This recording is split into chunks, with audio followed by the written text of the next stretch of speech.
Next up, we have Cecilia Abadie, founder and CTO at LynxFit. Thank you, Rocco, for the introduction. Hi, everybody. I'm here to show you the first personal fitness companion for wearable computing, especially for Google Glass. This is my team.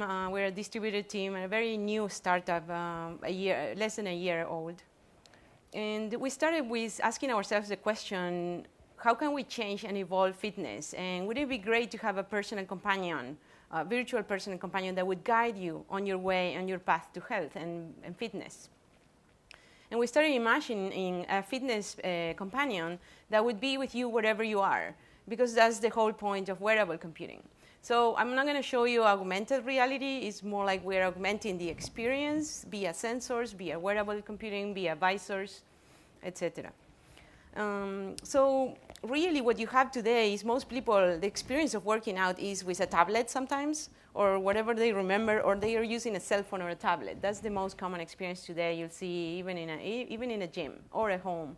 And we're trying to replace that thing where you have to go every few seconds and look what's next to something that is really guiding you through the process. And it's using, one of the nice things about wearable computing is it's bringing you back to natural interfaces. So we didn't get born with a keyboard, but we all know how to talk, how to listen to someone, and we also know how to touch things and act in that way. So with all those things and thinking of the cost that people have in personal trainers, we thought, okay, how about doing a personal trainer that, sorry about that, it's the slides. But basically, how about finding a new, better way to work out using wearable computing? And that's where and also trying to make the experience more immersive, more fun, different. And also, how do we do it? Well, I like to do a demo, but basically, we're trying to hack into the habit. And this is a real thing. You can be using technology. You can be using augmented reality, virtual reality, all those things. But in the end, it's all about human needs, solving a problem and helping someone to do something better and different.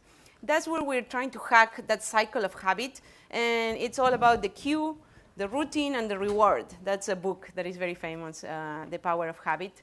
And based on that, we're trying to hack those 3 moments of when you have the cue that says, yeah, it's time to work out. And then when you have that routine that you know, you get used to it, it's easy, it's simple, it works for you. And then finally, we try to give you a reward. But I like to call in someone in the audience and actually do a quick demo. And I see a very sportive guy here with the basketball ball. Yeah, I'm talking about you. Can you jump in here and help us demo LynxFit? It's going to be a little constrained by a cable, but we'll see what we can do. Do you remember how to do squats? Yep. Okay, I'm going to ask you to be right here, and we're going to talk to Glass and tell it. Are you in the main menu now? This is OK Glass? Okay. So you're going to tell it, OK Glass? OK Glass. Start a workout. Start a workout.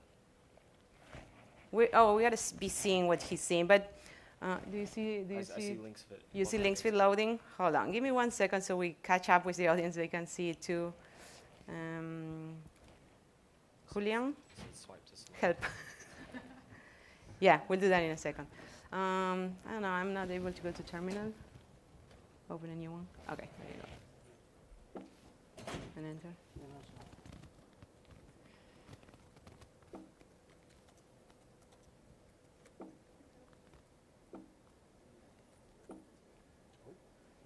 Can we do up arrow when you come back? No? So 1 quick second here, and we're going to see, what's your name here? Spencer. Spencer is going to be doing squats for us. And the sensors, imagine the Google Glass is pretty much like your cell phone compressed to a different form factor that enables you to do different things that you were doing with a cell phone. And the reason why we're choosing Google Glass is that this is the first wearable device computer that you can really use. You're going to see there's multiple people here in the audience. It doesn't work? OK. So we're going to have to believe what the experience he's going to recall for. But you see people right here that have Google Glass. You will see them in the streets. And the reason is it's the first device that is really wearable. We are really more like agnostic as far as the hardware. But this is the first platform that kind of works best for us. So we're going to launch it again. OK. OK Glass. OK Glass. start a workout. Start a workout. And And I see links. you see LynxFit, and you're going to see a demo thing. You're going to swipe through when it comes up. It's going to be talking to him and guiding him already, telling him, well, you can select your Say workout. start. Yeah, and you do start. And hopefully the first thing you're going to see are squats. Community leader, goals, groups, anyone can feel. Ooh. Okay, glass. Okay, we're having some Set technical. demo to set demo. That's what it says. Yeah, to set demo. You seeing that now? Yeah, So does it say start? not yet. I don't see anything. Oh, okay. This demo is going really well because I can't see what he sees.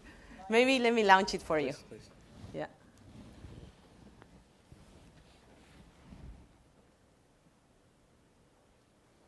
Okay.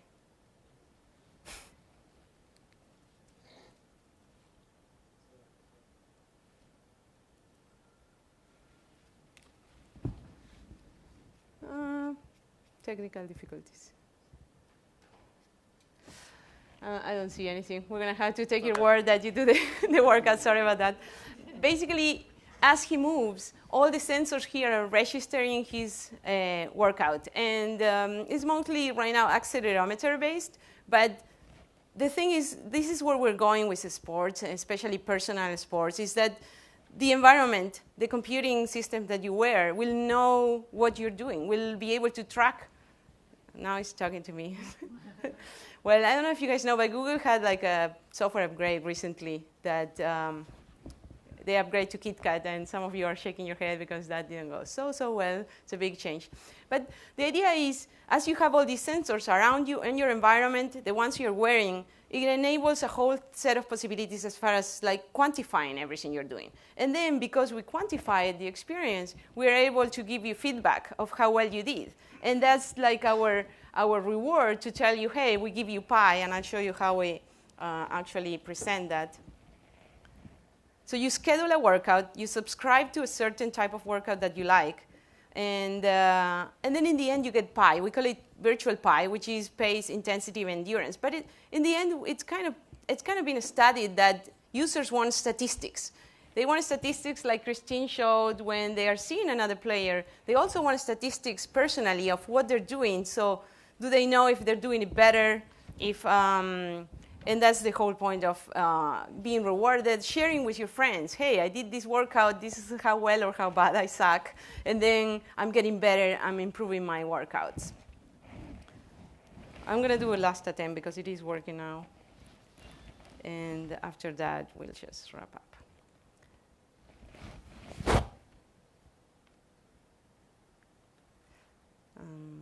Here. Oh, well. Sorry, I'll leave that attempt there, but that's the problem with live demos.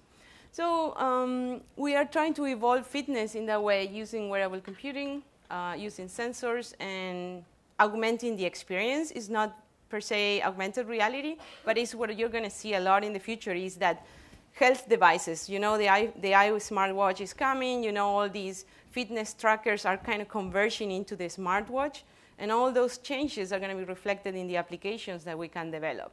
And as every person has these devices on, all these new experiences are enabled for sports. That's what we believe the fitness evolution is. If we have a Chromecast TV near, we'll broadcast there. If you're out there in the street, in the park, you just have your visor. Try to use everything in your environment to enhance that experience of working out. And that's pretty much my wrap-up. And I'm open to questions. Yes, Spencer has a question. Thank you. Thank you, Cecilia. What challenges have you guys faced with the Google Glass while working out as far as like sweat or as far as mobility? That's a great question. And also, there's other hardware limits that we really found. So regarding sweat, we are not so worried. One of our co-founders has run a whole marathon with Google Glass and taking picture every time he reached the next mile. And he didn't have problems at that time, although I have to say that in the past, at the beginning of Glass, he did have to replace some units due to sweat. So there's a mixed problem there, but it doesn't seem to be a big problem right now. But when we were developing this app, we found that we were very quickly hitting the limits of the device. For instance, the computing power that we needed to figure out with the sensors and show live how we are performing, that was hitting the processor. So we had to kind of work around that. Having the screen on all the time, that was also hitting the device. So we had to see if we could go dim in the screen or even go with just the voice. And the voice is talking to you, and maybe you don't have to be looking all the time what's next. So we have to work around all those things to really have a viable application that today is in the My Glasses store, which is equivalent to other application stores, and it's being used by real people. Other questions for Cecilia?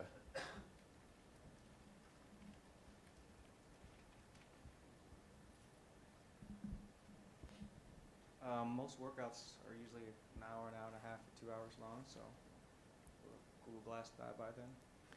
Yes, those are kind of the limits. We designed this for it to last, so the experience had to be reduced a little bit, where you're not having that vision all the time. It will dim down, it will go black screen, but it will last I wouldn't say hour and a half, but it will last the whole hour of your workout. So that we didn't find a problem there.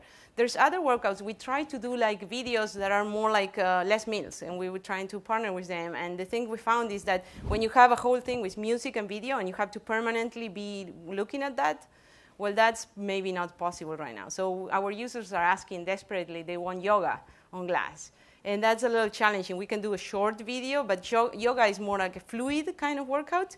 It's not like do squats, now do, whatever else. So that kind of fluid experience needs the video companion, and we are trying to work with more the audio.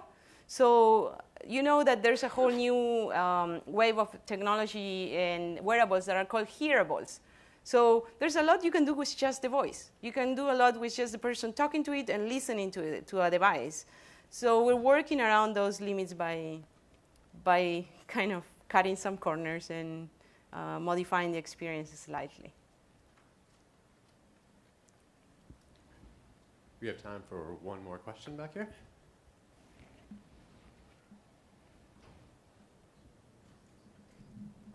So while you were selecting the type of workout, you had to interact with it by using your finger. But most of the workout, you might not be able to do that. So are you working on like speech recognition kind of, where you could just talk to it and start the specific workout? Yeah, the platform is not ready for continuous listening. So this is a platform limitation. We would love to have people say, hey, next, I'm ready for the next thing, and talk to it fluidly.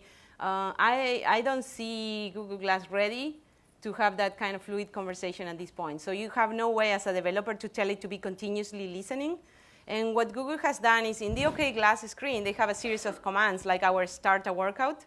Those are very fine-tuned to all the languages, so it will listen to your accent and mine, and it will still work. So they have done all that in a very specific way. But when it comes to free speech, there's much more limitations, many more limitations. Thank you very much, Cecilia. Thank you.